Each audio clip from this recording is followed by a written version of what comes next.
Hi, Bill here.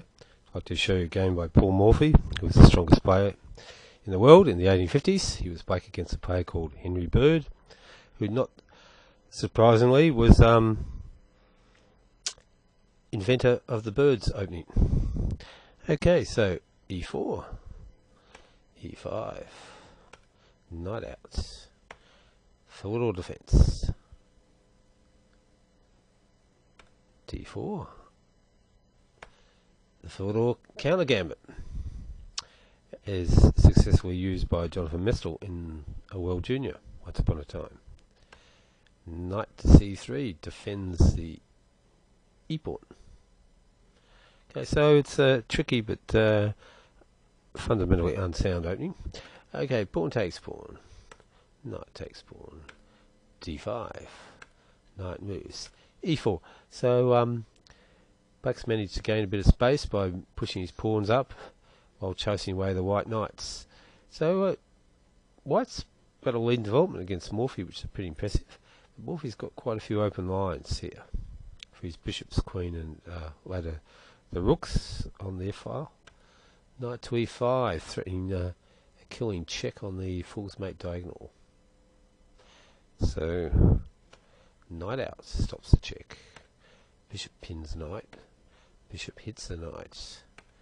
Knight hits the pin knight. Castles. Queen moves up, gets ready maybe for castle queenside. Queen unpins, hits the knight. Both knights. Pawn, very strange move there. So Houdini doesn't like that and says that's Black's now the equivalent of a pawn and a half a hit. Knight takes pawn. Okay, so what's going to happen now? So knight takes knight. He's going to regain the piece, which is what he did. So looks to me like Black's won a pawn and White's under pressure. Okay, so and looks like Morphy again is going to get all in development. Okay, so the knight moved, knight came out, bishop hit the queen, queen moved. Knight takes knight, pawn takes knight. Okay, so White's just on par with development. Oh, he moves the bishop back to defend the pawn, so he can castle without losing his f-pawn. Rook to the half-open file. Castles. Okay, so both sides have castled. White's got an extra tempo in that Black has not developed the queen bishop. However, both rooks on half-open files, which is more than White can say. So Black is actually in front in development. Rook takes. Now, what a amazing move. Okay, so the idea is, if this bishop's not here, he can swing his queen across to the queen side. Bishop took it. Queen came over, threatening mate on the b2 square. What a move. Now, if the pawn were to take it, the pawn would take the then Morphy would pull off a mate. So White saw that and didn't fall for it. So instead, moved his pawn up. Now, Queen took the pawn. So you've got to keep in mind, Black is the whole rook down, but he's got a massive attack. He's threatening things like queen check, king up, rook takes pawn, mate. Pawn came up. He's trying to block, and not a bad idea, because if you're under attack, you want to swap those queens off. Queen check, king must go up. Queen check again, king moves. So Morphy's really got to go for it here, otherwise, he's going to be rook down. So he sacks another piece. Pawn takes it. Rook takes the pawn check. And it's going to be mate in one if he doesn't play queen takes rook. For example, if the king goes up, and then Black's got mate on the move,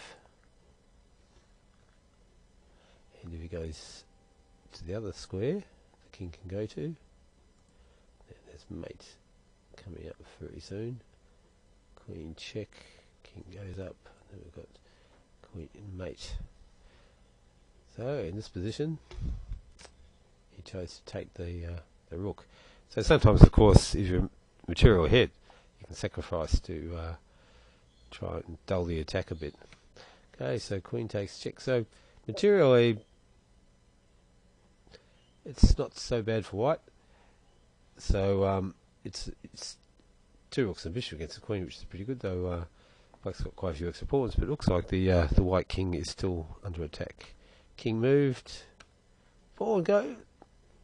This Morphy just likes to sacrifice. Gives a pawn up just so he can get the bishop in with check. She takes pawn. Bishop check. Rook blocks. So he's starting to get into a bit of bother now. Queen check. King keeps the rook defended. Queen check. King moves back. Queen check. Skewer. So now white's going to lose a lot of material. Either he moves the king and he loses the rook, and then he's well behind on material. And his king is also very weak. If he doesn't do that, if he instead blocks the check with the bishop, then he's going to lose the other rook. And again, and this is a terrible position for white. He's going to lose another piece in a few moves. Okay, so another game where Morphy gets his pieces out fast, despite playing a somewhat dubious opening. And then once he gets the initiative going, he's not afraid to sack those pieces and pawns. Okay, so thank you for